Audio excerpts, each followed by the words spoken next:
이게 여러분 제일건설이 지금 그 고등동 성남 고등동 사건뿐만 아니라 그리고 전북의 전주시장 관련돼 가지고 그 선거 브로커 사건, 그러니까 예비 후보들한테 접근을 해가지고 이권 같은 거 이렇게 거래하고 이런 사건이 벌어졌단 말이에요.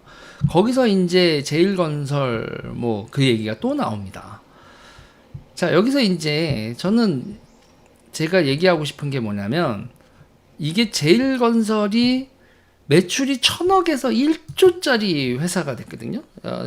이제 고등동 뭐 성남 일대에서도 등장하고 그러면서 1조짜리 회사가 됐고, 그 다음에 전북에서도 자기의 영향력을 넓히는 건데, 자, 이게 여러분, 우리가 이거와 관련돼서 대장동 말고 그러면 그 지방으로 가면 뭐가 있냐면요. 지방의 택지 개발이 뭐가 있어요, 여러분? 혁신도시 있죠, 혁신도시. 지방은요, 혁신도시 아니면은 택지 개발이 돈이 되기가 쉽지가 않아요.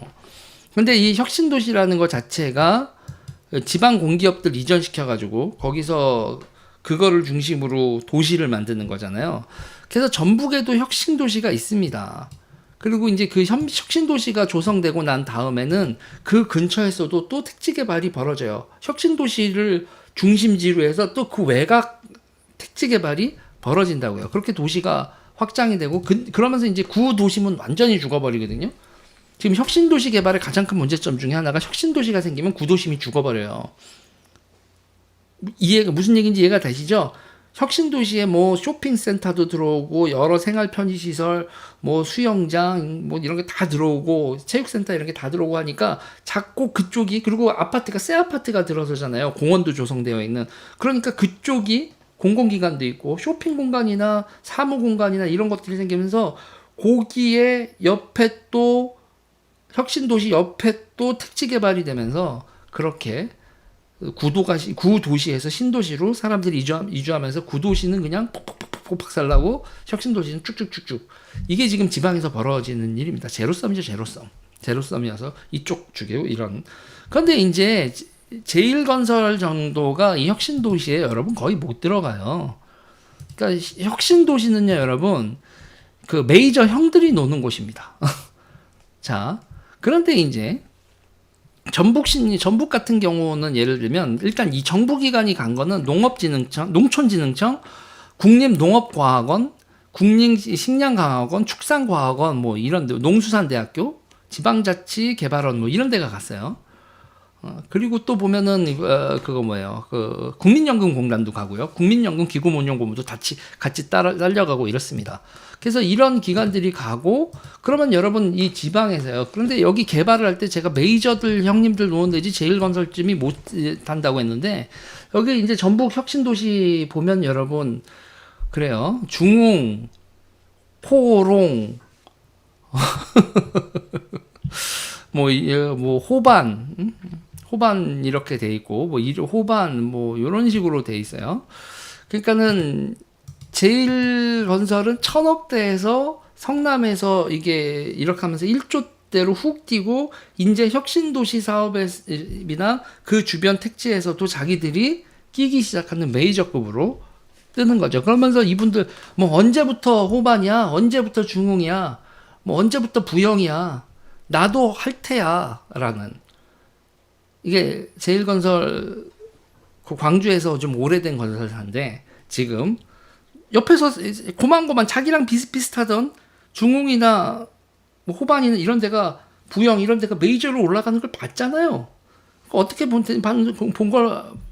거지 않습니까? 제일건설도 딱 그때 그 형님들이 커간 그 루트 그대로 지금 정치권과 유착하고, 그리고 택지 개발 같은 데서 특혜를 보면서 개발을 하고 이러면서 지금 1,000억대 매출에서 1조 원째 매출 회사가 되고 형님들과 비슷한 사이즈로 키우고 있다. 이게 여러분, 이게 지금 그런 현실입니다. 그래서 지금 이 선거 브로커 사건이 나오고, 그럼 선거 브로커하고 연결이 돼서 그 사람이 자기들의 뒷돈을 받은 사람이 시장이 되면 어떻게 되겠어요? 그 시장이 기초자치단체장이 되고 뭐 이러면 어떻게 되겠습니까? 우리도 한몫 줘요, 형님들. 우리도 이렇게 끼고 있어. 당신들만 뭐 이렇게 정치에 영향력 있고 뭐 한 거 아니야, 형님들. 나도 얘는 내가 감았다? 막 이렇게 되면서 자기 지분을 하나하나 만들어가는 과정인 거죠. 이게 대한민국 지방자치의 현실입니다, 여러분.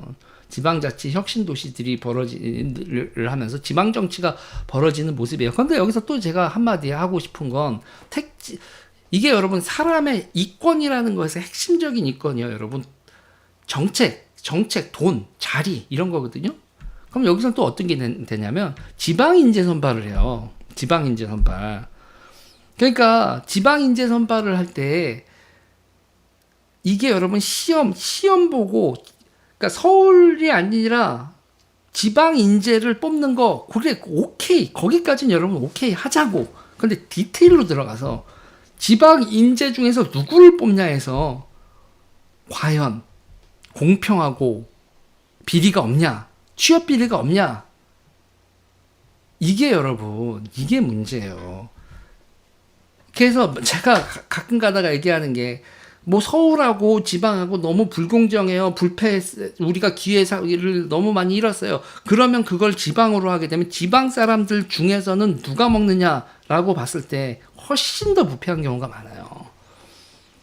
지금 지방으로 공공기관 이전을 하고 거기에 지방 인재를 뽑을 때 정치적 입김이 엄청 들어가고 있는 건 모두가 다 알고 있지만 비밀이지. 제가 오늘 그래서 이런 식의 것들이 들어. 그러면 여러분 여성을 뽑겠다. 오케이. 그럼 여성 중에서 누구를 뽑냐? 그 여성과 여성 사이에서는 불평등, 부패가 안 발생하느냐? 아니라니까. 그렇게 여러분 범위가 더 좁혀지면 그 안에서 있는 카르텔이 더 접근하기가 어렵다니까요. 지금 이게 대한민국이 이렇게 쪼개질수록 지방 카르텔 그리고 무슨 단체들 카르텔이 그리고 이거를 자기네들이 정치적으로 전리품이라고 생각하기 때문에 이런 거를 지방 이전이나 기타 등등을 얻어내고 그거에 접근하고 있었던 지방 정치 집단들 특정 어떤 그룹들이 자기네들의 전리품으로 자리와 이권들 이런 것들을 나눠 먹는다.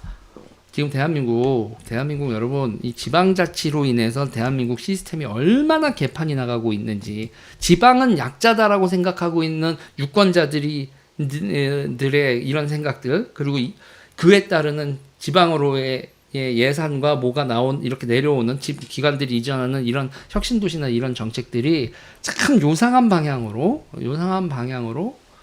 한국 정치를 마탱이가 가게 하고 있다.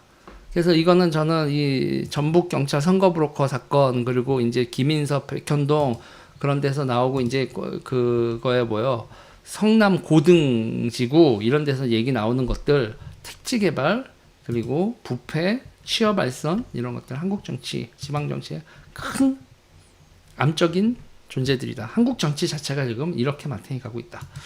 우리 모두 한번 생각을 해볼 문제다라는 얘기를 해드리고 싶습니다.